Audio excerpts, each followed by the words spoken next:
All right, I'd like to tell you a story because today is the 13th day of Tammuz, and that's the day that the previous Lubavitcher Rebbe, Rebbe Yosef Yitzchak, was miraculously released from communist um, confinement,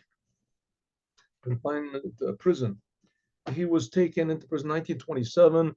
He was taken into prison in the middle of the month of Sivan, sentenced to death, and miraculously was not killed, and instead was released only a few days later to exile, and in a city called Kostroma. And when he got to Kostroma, he was supposed to be there for 3 years, and instead, almost immediately, they freed him. And the day after he was freed, they gave him his papers and they left. So he was freed on the 12th day of the Jewish month of Tammuz, and he was released on the 13th day. And it wasn't just a day of his freedom and a big miracle for Chabad, but as a victory of God over life over death. The power of the communists was the power of death.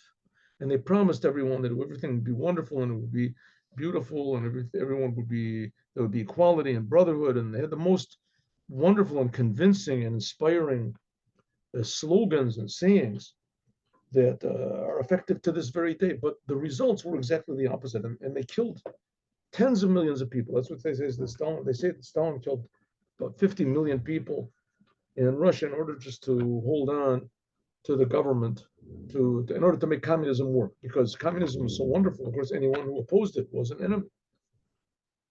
So the previous, of course, everyone was afraid to do anything against Stalin, even to think against Stalin. But the previous Rebbe did oppose Stalin, and he even taught children Torah. And the details of this are mentioned other places in much greater length and width. But suffice it to say that he was put into prison because he was an enemy of Stalin and an enemy of communism and everything that Stalinism stood for. And he won. And he won. And not only did he win, but our Rebbe of Chabad said that the reason that the Iron Curtain fell in 1991 was because of the self-sacrifice of the previous Rebbe in 1927. So this is our Rebbe. And this whole purpose is to bring Mashiach, to bring Mashiach. So let me just tell a story that happened right in the beginning of the previous Rebbe's leadership. The previous Rebbe was the sixth Rebbe of Chabad. His father was the fifth Rebbe of Chabad, and his father passed away in 1920. And he took over in 1920. Communism really only sort of solidified its rulership in like 1922. I think that was when the last battles were fought between the Mensheviks and the Bolsheviks and everything. Anyway, but here we're talking about 1920, and the Rebbe was still saying psalms for his father. We have a custom in Chabad that 1 year after a father or mother pass away, as the son says Kaddish for 1 full year. It says Kaddish for 1 full year. It says psalms after praying and everything. Anyway, I'm sorry, the psalm thing everybody says, but to say the Kaddish and to pray from the lead the congregation for 1 full year. Okay, so the Rebbe had finished his prayers and he was sitting and saying psalms after the prayer. There came in 5 men. 5 men came in. They were from what was called with the Athiest. I don't know if there was really Athiest then, but they came in. They were spies from the government. About 1/3 of the population of Russia was spies. Everyone was spying on everybody else. And what was spying? Because it was for the benefit of the world. You know, the communism was going to benefit the world. So anyone who didn't listen to Stalin, he was not just an enemy of Russia; he was an enemy of all mankind. So it was a very big, wonderful thing to people to turn each other in, and the children turned in their parents. And okay, so there came in 5 men, and they said, "We would like for you to come down to our office. We're not arresting you. We just want to ask you some questions about your beliefs." So he told them to wait, and they waited. He finished his prayers, and then he went down with them. So he said they went into the office, and there were 5 people sitting. They all had guns on the table, pistols on the table in front of them. in addition to the personal guns that they had. And they repeated to him again that he was not under arrest and that if he wanted to, he could leave when he wanted to, but they just wanted to ask him some questions. And the guns were just there to show that, they did have the power to do whatever they wanted to, but they were nice guys. They were letting them. So he answered them in Yiddish. So they said to him, what is the strange language you're speaking to? So the Rebbe said, to Jews, I speak Yiddish. So they said, how do you know that we're Jewish? And in fact, they were Jewish. How do you know we're Jewish? So he said, because my grandfather, he could tell who was a Jew and who was not from the back. You could just look at a Jew from his back and tell. So my father told me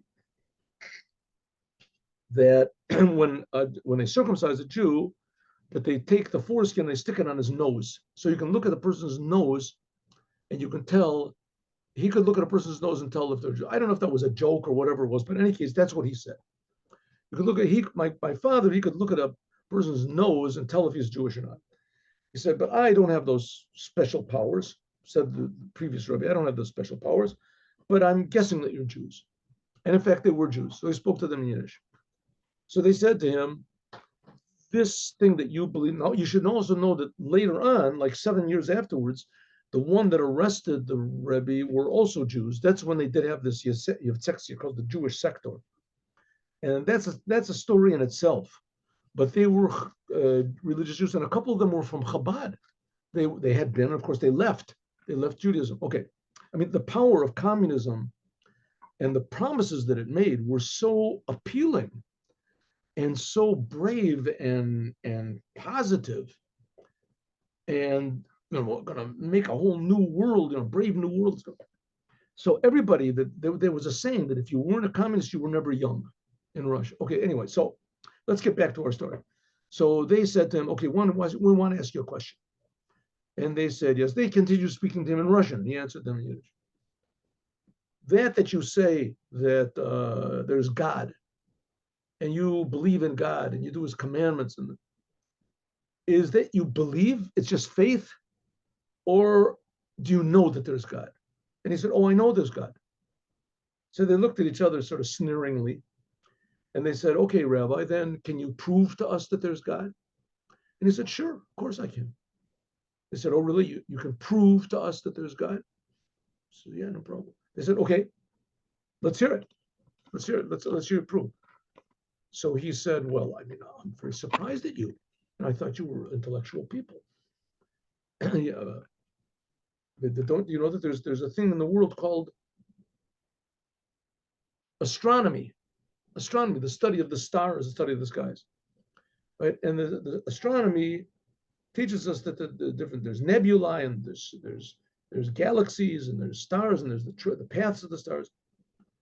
But in order to see these stars, you can look up in the sky all you want to, but you don't see them. You have to have a telescope, and you have to have a clear night, and you have to have somebody to explain to you what you see.